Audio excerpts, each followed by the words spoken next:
Hey guys, welcome back to another Tech Dev Repair video. In today's episode, I'm going to show you guys how to replace the battery on your MacBook Pro 15-inch. This is a model A1990.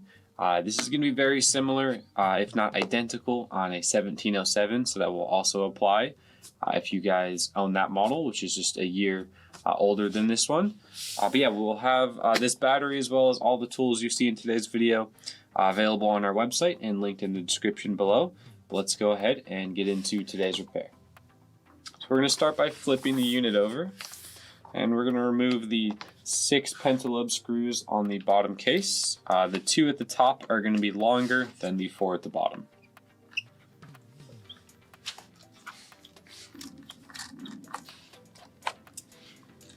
After removing the screws, we're now going to go ahead and use a suction cup to remove the bottom case.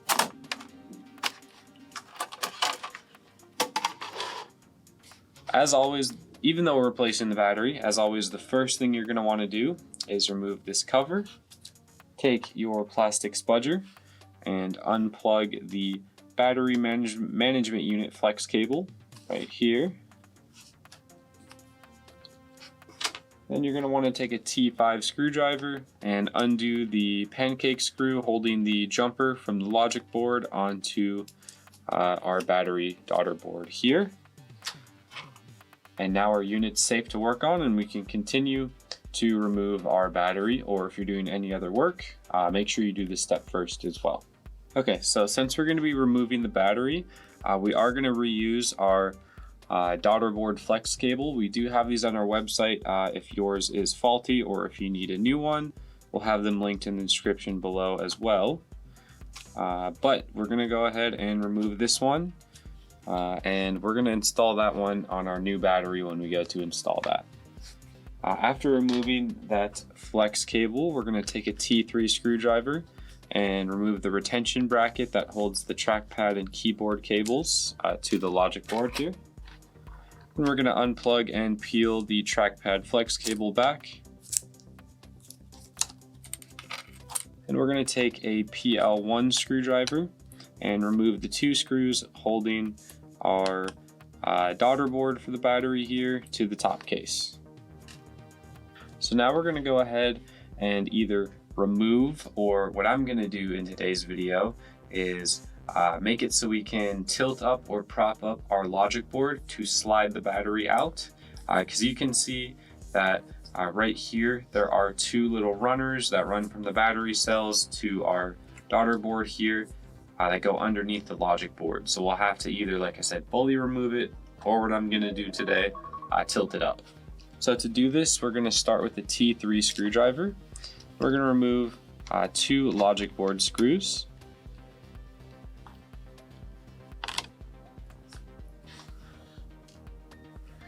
Then on the right hand side here where this little bracket is, we're going to remove both of these screws and the bracket itself. Then we're going to switch back to a T5 screwdriver and remove the bottom 2 logic board screws first. The logic board screw, which is actually the longest one on the right hand side here.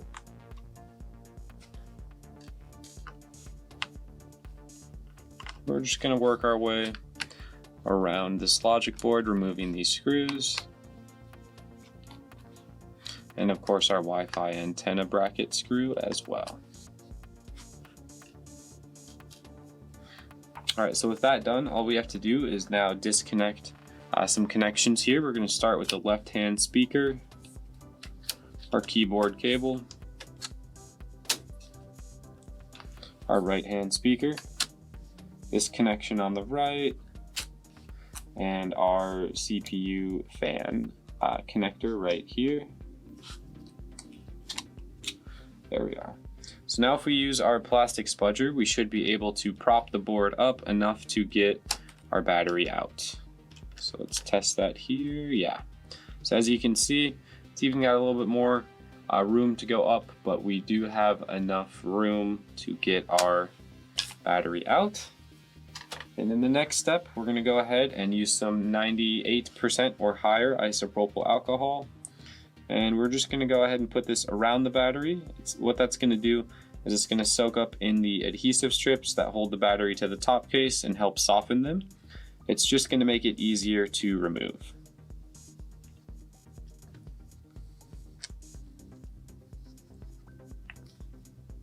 So we're going to let that sit for a few minutes. Feel free to reapply 2 to 3 times, just as you feel need. If it's really stuck on there when we go to pry later, reapply, come back in a few minutes and try again. So again, after letting the isopropyl sit for a few minutes and reapplying it maybe once or twice, just depending on how stuck on there it is, we're going to take our plastic flat edge pry. Again, you want to make sure this is plastic and flat, not pointed, or else you could rupture the battery, cause a fire, just not a fun time. Make sure you use a plastic flat edge pry. So we're just going to go along the edges here and pry the battery up, just like so.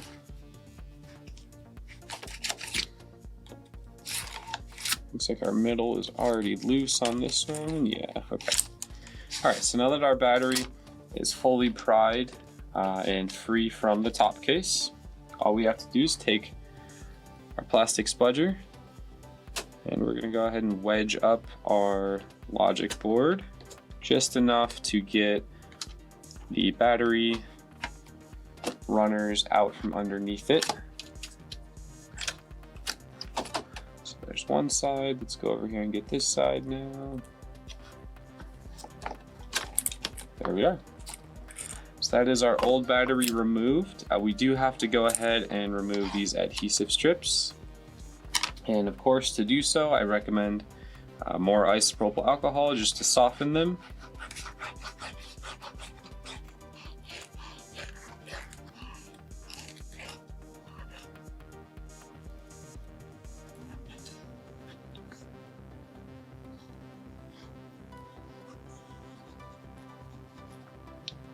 And then I'm going to use a flat metal pry just to scrape these off. Found it's the easiest way to do it in combination with the alcohol.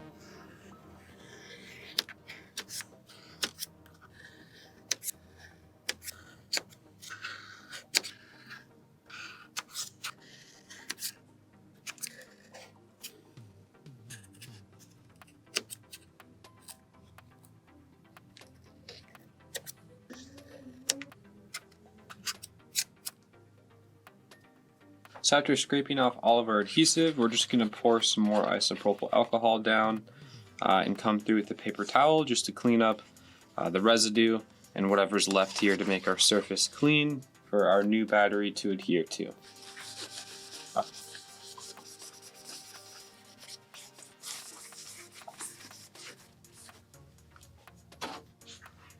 So now I'm going to go ahead and take out our new battery.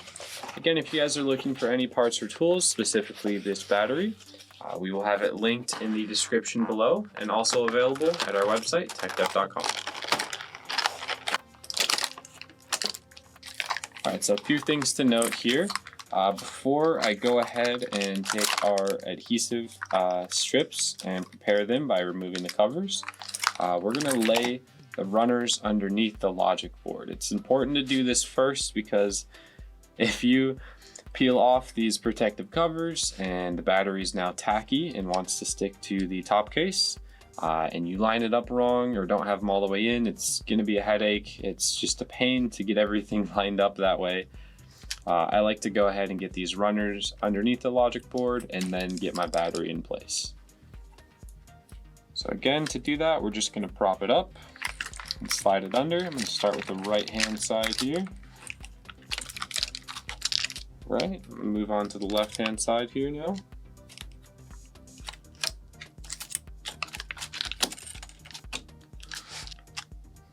Looks like we're in place, so now we're just going to go ahead and start in the center by peeling off the protective strips for the adhesive. And now we can go ahead and lay it in place.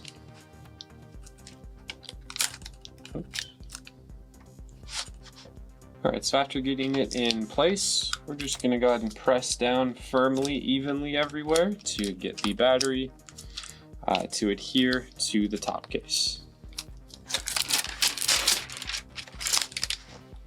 Very first thing we're going to do is take the two PL1 screws in the center on the battery board here and secure these down. And now we're going to go ahead and go around the logic board and plug in all the connectors we unplugged, starting with our left-hand speaker, the keyboard connector, then the trackpad, the right-hand speaker,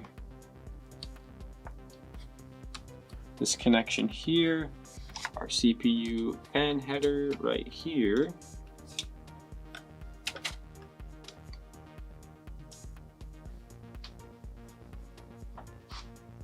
so now we're going to go ahead and screw our logic board back in. I'm just going to start with the two T3s. You could really start anywhere you want to. But the two center T3s are where I like to begin. It just lines everything up. And again, most of these are a T5 on the logic board, so we're going to go ahead and switch to that now.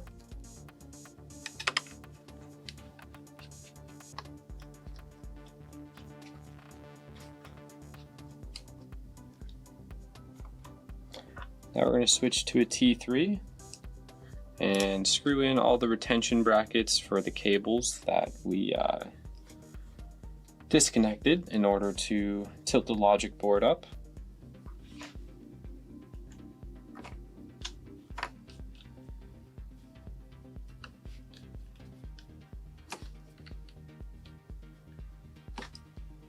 Alright, now we're going to go ahead and connect our previous battery Daughterboard flex cable here.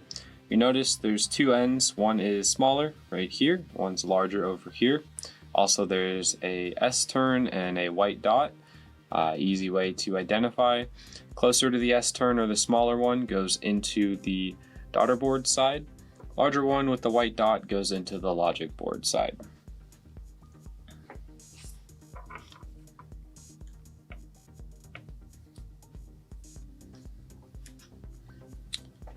And now we're going to take that pancake T5 and screw our logic board jumper to the battery board. And now we can finally connect that other side of our management unit flex cable and close the bracket. So before I put the bottom case on, I'm going to go ahead and test it just to make sure everything is working correctly. That way I don't have to take the bottom case back off.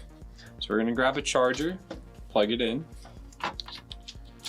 let the unit sit for a second, just kind of see voltage, recognize it's charging, and turn it on.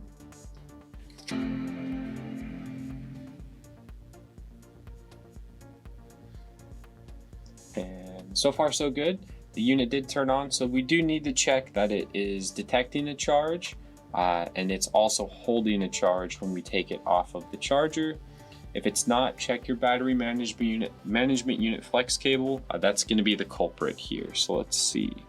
As long as it stays on when we unplug it, there we go, and detects a charge when we plug it back in.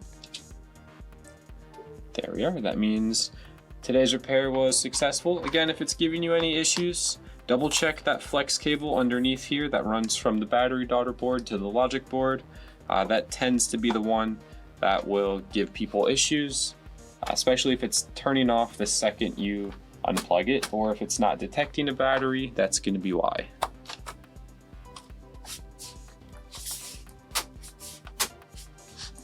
Alright, now we're just going to go ahead and reinstall our bottom case, remembering that the two longest pentalobe screws go at the top. But that's going to wrap up today's video. Thank you guys for watching. Leave a like, comment, and subscribe. If you have any questions, leave them in the comments below and we'll get back to you. If you saw any parts or tools you need in today's video, we'll have them linked below or available at techdep.com. We also offer mail-in repair for any MacBook or PC. And if you're interested in any sort of data work, we've got you covered. Find us at techdep.com or check out the links below. Thank you guys for watching. We'll see you guys in the next episode.